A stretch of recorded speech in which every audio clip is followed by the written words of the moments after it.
La wacce kamar ko kasan makarici ne bari mu kira shi.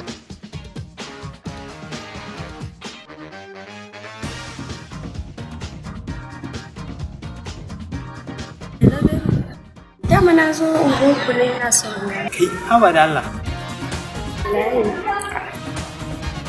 Kuma an yi rashin sa'a kin san ayyukan mu da busy da yawa wallahi yanzu haka bana da kin ganin nan ma fa in fact ina nan Abuja cikin airport haka zan je daga kusan na gaya miki dama ina da kuɗi.